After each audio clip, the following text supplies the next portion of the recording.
Au nom du Conseil de coordination de l'Organisation des peuples d'Afrique de l'Ouest, je souhaite plein succès à vos travaux.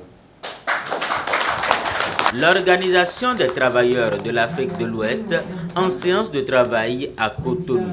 Objectif, réfléchir à la situation des pays participants en rapport avec l'oppression des travailleurs par les gouvernements néocoloniaux, le pillage systématique des ressources par les monopoles des puissances impérialistes et le développement de l'union et de la solidarité des travailleurs de l'Afrique de l'Ouest.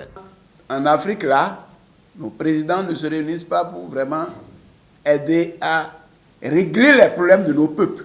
La preuve, vous voyez ce que la CEDEAO est en train de faire maintenant. Nous, travailleurs de tous ces pays-là, nous vivons des conditions de vie difficiles. Nous ployons sous le joug de la colonisation. Le syndicat s'intéresse à comment aussi il est géré. Les peuples sont gérés politiquement.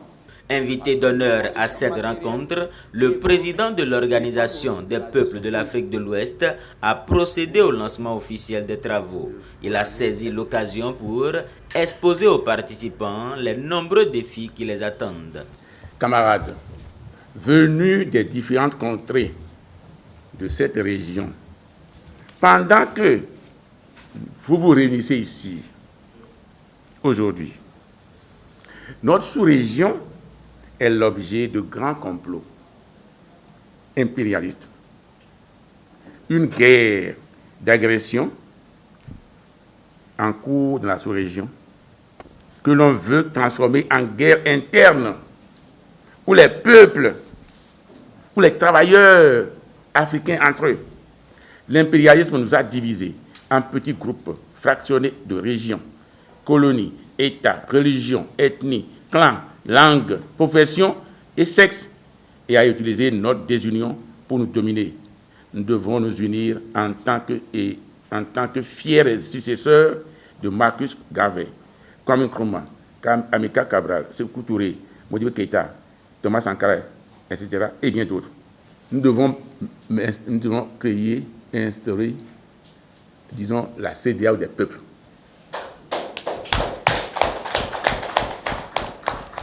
C'est notre objectif. Elle doit donc être anti-impérialiste, anti-néocolonialiste et anti-raciste. Elle doit relever de grands défis. Le premier, qui est de mettre fin à la domination impérialiste, néocolonialiste, qui pille nos ressources au profit des monopoles impérialistes étrangers.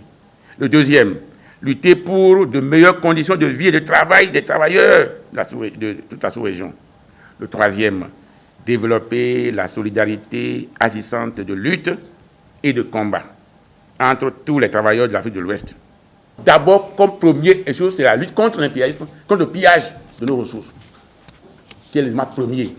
Et deuxièmement, la lutte contre la corruption des élites, des gouvernants qui sont cupides, qui vont entasser leurs sous dans les métropoles étrangères. Venus de plusieurs pays de la sous-région, les différentes organisations des travailleurs de l'Afrique de l'Ouest entendent emprunter les sentiers de l'Union générale des travailleurs de l'Afrique noire d'alors qui, autrefois, avaient contribué à l'avènement des indépendances en Afrique.